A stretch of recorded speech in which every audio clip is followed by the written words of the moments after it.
এটা সময় আছিলে এটা শিশু জন্মৰ পৰা খুব এটা সুন্দৰ পৰিৱেশ পাইছিলে কেনেকে সন্তানটি ডাঙৰ হৈ যায় জন্মৰ পাছত মাক দেউতাকেও হয়তো বহু ক্ষেত্ৰত গমকে নাপায় তৎক্ষণাত ডাঙৰ হৈ যায় ধূলি বালি পানী এই সকলোবোৰ খেলি ইঘৰে সিঘৰে গৈ ইজনৰ কোলাত সেইজনৰ কোলাত তেনেকে কোলা বাগৰি মুঠতে তেনেকৈ সকলোৰে মাজত খুব সুন্দৰ এটা পৰিৱেশত শিশু এটি ডাঙৰ হয় কিন্তু সেই দিন এতিয়া আৰু নাই কিন্তু এতিয়া যুগৰ পৰিৱৰ্তনৰ লগে লগে মানুহবোৰৰ পৰিয়ালবোৰৰ সদস্য সংকুচিত হৈ আহিল বেছি ডাঙৰ পৰিয়াল আজিকালি কাৰো নাথাকে আৰু লগতে কোনো কাম নাথাকিলে ইঘৰে সিঘৰে যোৱা আগৰ যিটো এটা প্ৰৱণতা সেই প্ৰৱণতাও বহু ক্ষেত্ৰত লোপ পাইছে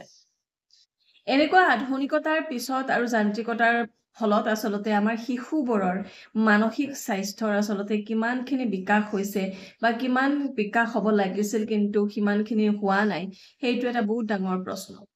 আজিকালি শিশুৰ মানসিক স্বাস্থ্য আগৰ শিশুৰ তুলনাত বহুতখিনি কম বা বহুতখিনি আগতকৈ দুৰ্বল হোৱা দেখা পোৱা যায় বৰ্তমান যিহেতু সকলোবোৰ পৰিয়াল খুব ক্ষুদ্ৰ ক্ষুদ্ৰ পৰিয়াল কম সদস্যৰ পৰিয়াল তেনেকুৱা ক্ষেত্ৰত শিশু এটাৰ মানসিক স্বাস্থ্য ঠিকেই ৰখাটো ইমান সহজ কথা নহয় তেনেকুৱা ক্ষেত্ৰত আমাৰ কৰণীয় কিছু আছে যেটো হয়তো আমি অসমীয়া সমাজে নাভাবো ভুলতো তেনেকুৱা কেইটামান কথা আচলতে মই এই ভিডিঅ'টিত সামৰিব ওলাইছো সেয়েহে এই ভিডিঅ'টি খুব বেছি গুৰুত্বপূৰ্ণ আৰু সেয়েহে যদিহে আপোনালোকে ইম্পৰ্টেন্ট বুলি ভাবে তেতিয়াহ'লে মানুহৰ সহায়ৰ বাবে এই ভিডিঅ'টি শ্বেয়াৰ কৰিব সাধাৰণতে মই ভিডিঅ' শ্বেয়াৰ কৰাৰ কথা নকওঁ যি নহওক আজি মুখ্য বিষয়লৈকে আহিছো কথাটো হৈছে এগৰাকী সন্তান বা এটি শিশু জন্ম দিয়াৰ আগতে ঘৰখনৰ পৰিৱেশটো অকমান চাবলগীয়া যে শিশু এটি আহিব ওলাইছে আমাৰ ঘৰৰ পৰিৱেশটো কেনেকুৱা স্বাস্থ্যকৰ হয়নে নহয় সেইটো আপোনাৰ সকলো ফালৰ পৰা হ'ব পাৰে অৰ্থনৈতিকভাৱে মানসিকভাৱে বা শাৰীৰিকভাৱে সকলো ফালৰ পৰা এটা সুস্থ সবল পৰিৱেশ আমি শিশুটিক দিয়াটো আমাৰ দায়িত্ব আৰু সেই শিশুটিৰ সেইখিনি পোৱাটো এটা অধিকাৰ এইখিনিতে এটা কথা খুব মন কৰিবলগীয়া যে আমি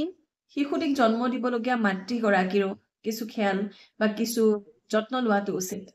যত্ন আপুনি শাৰীৰিকভাৱে কিমান খাদ্য খুৱাইছে কি পুষ্টিকৰ খাদ্য খুৱাইছে তাতকৈ গুৰুত্বপূৰ্ণ কথাটো হৈছে সেই মাতৃগৰাকীৰ মানসিক স্বাস্থ্যৰ কথা ঘৰৰ মানুহে কিমান ভাবিছে যেতিয়া গৰ্ভত এটি সন্তান থাকে সেই সন্তানটিৰ মাতৃগৰাকীক মানসিক এটা সুস্বাস্থ্যকৰ এটা পৰিৱেশ দিয়াটো আচলতে ঘৰৰ মানুহৰ দায়িত্ব কোনো যাতে ষ্ট্ৰেছ নাপায় কোনো ধৰণৰ টেনচনত যাতে নাথাকে কোনো ধৰণৰ দুশ্চিন্তা যাতে নাথাকে মাতৃগৰাকীৰ যাতে মাতৃগৰাকী সেইখিনি সময়ত ধনাত্মক কিছুমান কথা চিন্তা কৰিব পাৰে কাৰণ সেইখিনি সময়ত মাতৃয়ে যিখিনি কথা চিন্তা কৰে বা যেনেকুৱা পৰিৱেশত সেইখিনি সময়ত থাকে সেই বস্তুখিনি বহু ক্ষেত্ৰত সন্তানৰ গাত দেখা পোৱা যায় এনেকুৱা বহুতো উদাহৰণ আছে যে মানসিকভাৱে কষ্টত থকা মাতৃ যিয়ে বহুত দুশ্চিন্তাত কটাইছিলে কান্দি কাটি দিন ৰাতি কটোৱা বা বহুত এনেকুৱা ডিপ্ৰেছনত শিকাৰ হোৱা তেনেকুৱা মাতৃয়ে যেতিয়া সন্তান জন্ম দিয়ে সেই সন্তানটিৰ মানসিক স্বাস্থ্য বহু ক্ষেত্ৰত দুৰ্বল হোৱা দেখা পোৱা যায় সেয়েহে আমাৰ যিটো প্ৰস্তুতি এটি শিশুক আমাৰ ঘৰত স্বাগতম জনোৱা সেই প্ৰস্তুতিটো আচলতে গৰ্ভত থকাৰ পৰাই হয় তাৰ পিছৰ কথাটো হৈছে সন্তান এটি জন্ম দিয়াৰ পাছত মাতৃগৰাকীক আপুনি কেনেকুৱা পৰিৱেশ দিছে ঘৰৰ প্ৰতিগৰাকী সদস্যৰে এইটো দায়িত্ব এনেকুৱা নহয় যে মাতৃগৰাকী সন্তানটো জন্ম দিছে তাৰ অৰ্থ এইটো নহয় যে অকল মাতৃগৰাকীয়ে সেই দায়িত্ববোৰ পালন কৰিব লাগিব এখন ঘৰৰ সন্তান যিহেতু তেওঁ যেনেকে সেই ঘৰখনৰ মান মৰ্যাদা সেইগৰাকী সন্তানে ভৱিষ্যতে গৈ পেলাই উঠাব লাগিব ঠিক তেনেদৰে সেই সন্তানটিক আমি কেনেকে লালন পালন কৰিম সেইটো কিন্তু প্ৰতিগৰাকী মানুহৰে বা প্ৰতিগৰাকী সদস্যৰে দায়িত্ব তেনেকুৱা ক্ষেত্ৰত আপুনি নিশ্চয়কৈ আপোনালোকৰ ঘৰৰ সদস্যবোৰে বা ইনলজ বা আপোনাৰ শহু শাহুৰ ঘৰত যি কেইজন সদস্য আছে সকলো এইটো চোৱাটো উচিত যে মাক গৰাকীয়ে অকল কামেই কৰি আছে নেকি ঘৰৰ যদি ঘৰৰ অকল কামেই কৰি আছে ৰান্ধা বঢ়া বহুত কাম থাকে এখন ঘৰৰ যদি তেওঁ সেইবিলাক কামতে অকল জড়িত হৈ আছে আৰু নিজৰ সন্তানক যদি সময় দিব পৰা নাই সেইটোৱে কিন্তু সন্তানৰ মানসিক স্থিতিৰ ওপৰত বা মানসিক স্বাস্থ্যৰ ওপৰত বহুত ডাঙৰ এনেকুৱা এটা পুৰাব নোৱাৰা অভাৱৰ সৃষ্টি কৰিব পাৰে যেটো হয়তো বহুত চিকিৎসা কৰিও ঠিক কৰিব নোৱাৰে শিশুৰ জন্মৰ পৰা 5 বছৰলৈকে মাকৰ লগতে ঘৰৰ প্ৰতিগৰাকী সদস্যই এনেকে জড়িত হৈ থাকক যাতে শিশুক সকলো কথা আপোনালোকে শিকাব পাৰে কাৰণ শিশু এগৰাকী দেখি শুনি শিকে আৰু শিশু এগৰাকী কেতিয়াও আপুনি শিক বুলি ক'লে বা শিকাও বুলি ভাবিলে শিকাব নোৱাৰে শিশুৱে শিকে সদায় দেখি আৰু শুনি, বেলেগক কপি কৰি, যে কোনে কি কৰিছে, মায়ে এনেকে আছে তো সেনেকে কৰি চাও, তেনেকে কপি কৰি বা ইমিটেশ্যন কৰি পেলাই শিকে। আৰু সেইখিনি সময়ত যদি শিশুৱে অকল মোবাইল বা টিভি পাই থাকে, ঘৰৰ মানুহৰ বা ঘৰৰ কোনো সদস্যৰ যদি কথা কোৱা দেখা নাপায়, কোনোবাই কাৰোবাৰ লগত কথা পাতিছেনে নাই, কথা কি বস্তু, কথা যে পাতিব লাগে সেইবিলাক যদি কোনোদিনে নেদেখে, কোনোদিনে যদি ঘৰৰ মানুহৰ মাজত মিলাপ্ৰীতি নেদেখে, ধুনীয়াকৈ হাঁহি ধেমালিৰে এখন পৰিৱেশ যদি নেদেখে সন্তানে, তেতিয়াহ'লে সেই শিশুটিয়ে কেনেকে বাৰু এইবোৰ শিকিব? শিশুৱে জন্মতে একো লৈ নাহে ন, জন্মতে একো কথা নিশিকে, কেৱল দেখি শুনি যেনেকুৱা পৰিৱেশ পায় সেইটোৰ পৰাই সেনেকেই লালন পালন হয়। আমি যেনেকে দুটা ভাট্টৰ আমি কাহিনী সৰুতে শুনিছিলো ন, যে এঘৰ বেয়া মানুহে যেতিয়া বেয়া কথা মাত কথা শুনি আছিলে, সিও মানে কি সেই ভাট্টটোৱে কি কয় যে কোনোবা আহিলে আহ বহ সেনেকে কয়, আৰু ভাল ঘৰৰ কয় যে আহক বহক, তেনেকে কৈছিলে। এনেকুৱা মই একেবাৰে চমুকৈ কৈ থৈ দিছো, সকলোৱে জানে এই কাহিনীটো। ঠিক তেনেদৰে এগৰাকী শিশুৰো একেই কথা, আপুনি যেনেকুৱা পৰিৱেশ দিব সেই শিশুটোৱে তেনেকে গঢ় ল'ব। পিছত ডাঙৰ হৈ আমি চিঞৰ বাখৰ কৰি, ডাঙৰ হৈ আমি দুখ কৰি লাভ নাই যে মোৰ সন্তানটো এনেকুৱা হ'ল। মাক গৰাকীও আচলতে যিমানে কাম নাথাকক, কাম একাটি কৰি হলেও নিজৰ সন্তানক বহুত সময় দিব। কেতিয়াও সন্তানক নিজেই ডাঙৰ হ'ব, যেনেকে তেনেকে ডাঙৰ হ'ব তেনেকে এৰি নিদিব। এনেকুৱা বহুত ভুলৰ বাবে বহুত মাকে আচলতে পিছলৈকে বহুত বেছি অন্তৰ্দ্বন্দ্বত ভুগি থাকে, যে মই এয়া কিয় নকৰিলো বা এনেকুৱা কিয় কৰিলো।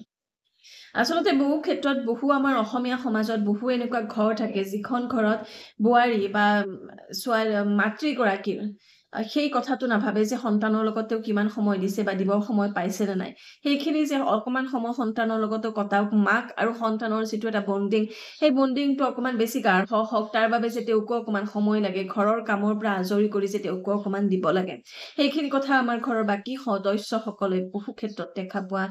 ভবা দেখা পোৱা নাযায়। আৰু তেনেকুৱা ক্ষেত্ৰতে আচলতে সন্তানৰ ওপৰত এয়া বহুত বেয়া প্ৰভাৱ পৰা দেখা পোৱা যায়, আৰু মানসিক স্বাস্থ্য বহুত বেয়াকৈ স্খলন হয়। আৰু তেনেকুৱা ক্ষেত্ৰত বহুত শিশুৰ বহুত এনেকুৱা নিউৰলজিকেল প্ৰব্লেমো হোৱা দেখা পোৱা যায়। বহুতো এনেকুৱা কণ্ডিশ্যনছ থাকে, যিবিলাক কণ্ডিশ্যন শিশুৰ তাত বিহেভিয়াৰেল প্ৰব্লেম আহি যায়, বহুতো এনেকুৱা চাইকলজিকেল প্ৰব্লেম আহি যায়, আৰু যিটো পিছত ডাঙৰ হলে ঠিক কৰিব পৰা নাযায়। সেইকাৰণে এই ভিডিঅ'টি বিভিন্ন ধৰণৰ অভিজ্ঞতা আৰু বিভিন্ন ধৰণৰ বস্তু ষ্টাডি কৰি এই তথ্যখিনি আপোনালোকলৈ গোটাইছো। ভাবক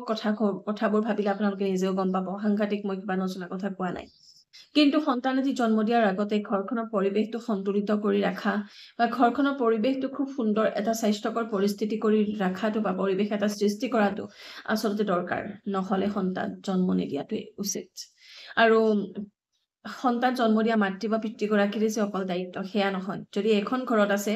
যদি এখন ঘৰৰ সকলো দায়িত্ববোৰ যদি আপোনালোকে ভগাই ল'ব পাৰিছে, সমস্যা যদি ঘৰখনত আহিছে, যদি সেই সমস্যা সকলোৰে, তেতিয়াহ'লে সন্তান এটি জন্ম দিয়াৰ আৰু তাক লালন পালন কৰি খুব এটা সুন্দৰ এটা পৰিৱেশ দিয়া দায়িত্বটো কিন্তু ঘৰখনৰ প্ৰতিগৰাকী সদস্যৰে। আৰু এই কথাটো যেতিয়ালৈকে আমি অসমীয়া সমাজে ভালকৈ বুজি নাপাম, তেতিয়ালৈকে আমাৰ সমাজত, আমাৰ ছাত্ৰ ছাত্ৰীৰ মাজত নৈতিক স্খলন হ'ব। আমাৰ ছাত্ৰ ছাত্ৰীৰ মাজত এই সকলোবোৰ ইমোচন যিবিলাক মৰম চেনেহ, যিবিলাক আমাৰ দায়িত্ব কৰ্তব্যবোধ, এইবিলাক আমি ডাঙৰ হলে মাৰি পিটি আমি শিকাব নোৱাৰো। সৰুৰ পৰা সেইবোৰ শিকালে, সেই পৰিৱেশটো দিলেহে আচলতে আমি ঘূৰাই সেইখিনি পাম। নহলে তেনেকুৱা শিশুৰ পৰা আমি বৃদ্ধাশ্ৰম আশা কৰাটো ডাঙৰ কথা নহয়। কথাখিনি তিক্ত যদিও সম্পূৰ্ণ মুক্তকৈ পতা বা আলোচনা কৰাৰ প্ৰয়োজন আছে বুলি মই ভাবো। বহুতো এনেকুৱা বিজ্ঞ লোক আছে সমাজৰ, যিসকল জ্ঞানী গুণী মানুহ আছে, সেই সকলোৱে আচলতে এইবোৰ কথাত গুৰুত্ব দি অকমান মানুহৰ মাজত সজাগতা অনাটো খুব জৰুৰী। এতিয়াও আমাৰ সমাজত এনেকুৱা বহুত আছে যে সন্তান জন্ম দিব ওলোৱাৰ পাছত যেন দায়িত্বটো অকল বোৱাৰী গৰাকীৰহে, বাকীবোৰৰ যেন একো কাম, তেওঁ সকলো কামো কৰিব লাগিব, ল'ৰা সন্তানকো জন্ম দিব লাগিব, যেন সন্তান তই জন্ম দিছ তই চাব লাগিব, এনেকুৱা বহুতৰে ভাষ্য থাকে। এই সকলোবোৰ যাতে অকমান মানুহে চিন্তা কৰে, এই সকলোবোৰ যাতে মানুহে অকমান চিন্তা কৰে আৰু এটা সুস্থ পৰিৱেশ দিয়ে, তাৰে কামনা। ধন্যবাদ।